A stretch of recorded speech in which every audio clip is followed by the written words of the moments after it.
since opening day for baseball, viewership has been up for baseball, especially coming off this last week with the Yankees-Dodgers. Same thing for the Stanley Cup and the same thing we all know for the WNBA. So I'll start with you, Kevin. Your thoughts on the fact that the Stanley Cup ratings, game one, were pretty big, from better than last year.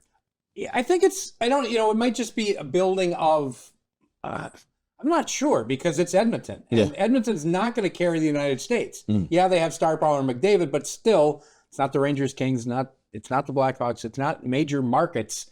Even Florida, I mean, it's Miami, okay, but not a hockey market supposedly. But I don't know what it is. I mean, whether it's TNT and ESPN providing exposure on both, whether it's, I don't know what's on tonight, is the NBA on TNT or is it the NHL?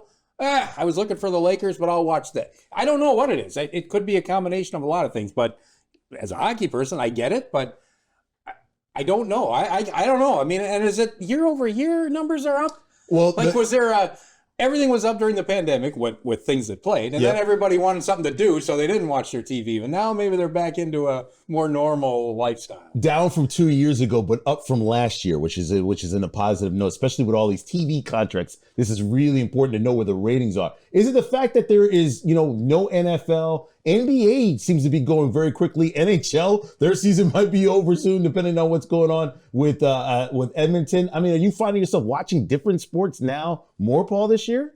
Well, for that game one, it was a standalone game of sorts because the NBA didn't play that night, and I don't think there weren't nationally broadcast baseball games on. So it did kind of sit there on its own. And that's one reason we waited 7 days for the NHL to start the finals, because TV says we need a game here. Well, it's interesting, though, the fact that I find that the NBA and the NHL are having so much distance in between games. It's almost as if they found a way to stack the schedule where we're not competing on the same Well, they very day. much work together. I mean, I don't know if they did 20 years ago, but over the past 10, 5, whatever, they worked together very well to say, all right, we're going to play these days and, NHL will have these days. And on certain nights, you can catch an NHL game and an NBA game and maybe catch a WNBA game going forward. So it kind of pushes the NFL away. Have you found yourself watching more baseball? I know how much you love it. You watch local kids play all the time. We'll talk about that later. But we're talking National League Baseball. Well,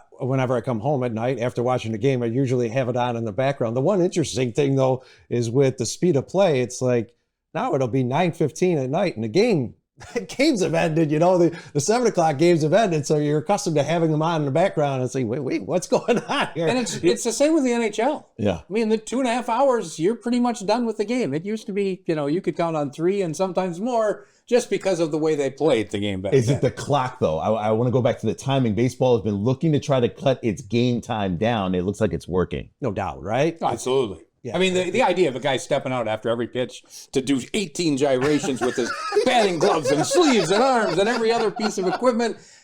Oh, ball. Oh, I got to do it again. I mean, how umpires and the league allowed that to get so out of control is beyond me. And it's just a simple fix, and it's worked. And it's interesting. It's crossed another sport, WNBA, the highest attendance in 26 years. I find myself, I don't watch a lot of WNBA. I've seen more games this year than I've seen in the last 5 years. Whether it's the Caitlin Clark, Angel Reese effect, it doesn't matter. I'm interested in watching these games. It's live TV. Yeah, there's no doubt with Caitlin Clark and Angel Reese bringing in the rivalry that they had from the NCAA tournament into the WNBA is great.